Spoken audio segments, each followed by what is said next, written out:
So one of the questions that I always get from students is, how do I get the hands further forward ahead of the impact area?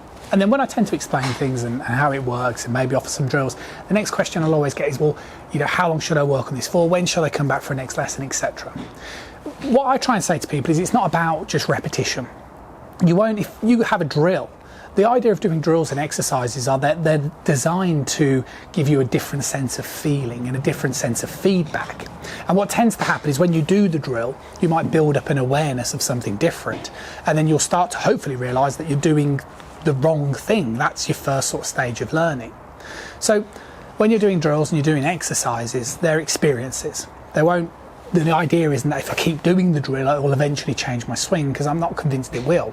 I think the general research on this sort of stuff is actually the more you keep doing the drill, the better you'll get at the drill.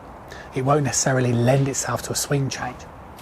So what you need to do is you need to make a swing change based on awareness and knowledge and asking yourself questions of things.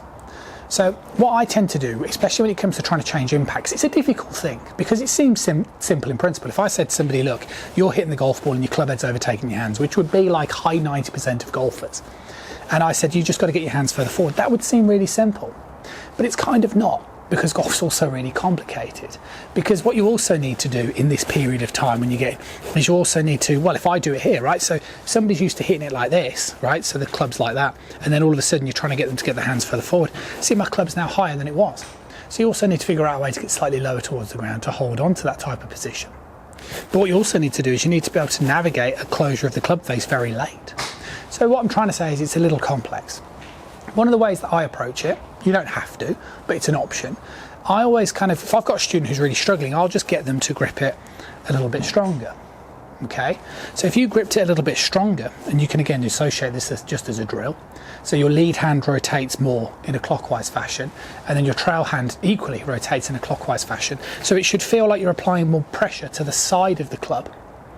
What this now means is that if you've got a stronger grip, and quite an exaggerated one as I'm demonstrating here, if you flick, it's going to go way towards that left-hand side for a rounded golfer, to the point where it'll force you to figure out a way to hold on to shaft loop, like so.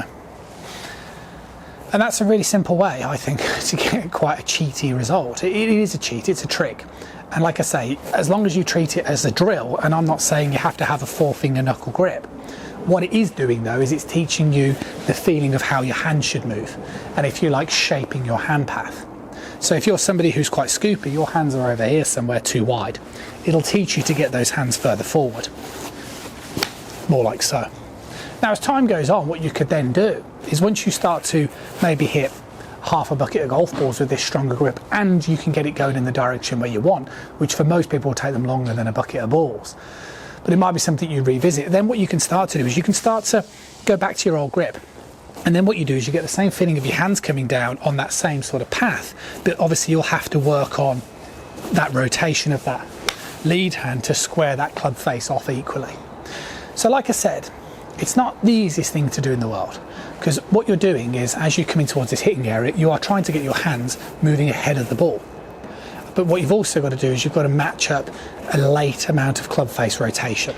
So to break this habit and to turn it into this habit, what I would do is I'd grip it stronger, so it means you don't have to worry about the club face quite so much, especially in the early stages. This will give you the importance of how to move the hands forward, and then incrementally go back to your sort of grip, and you can start to, progress along that sort of journey. It's something that I've done for a lot of students, and it's something that does work well and gets good, fast result and feedback. And I don't see any harm in giving it a try. Let me know how you get on.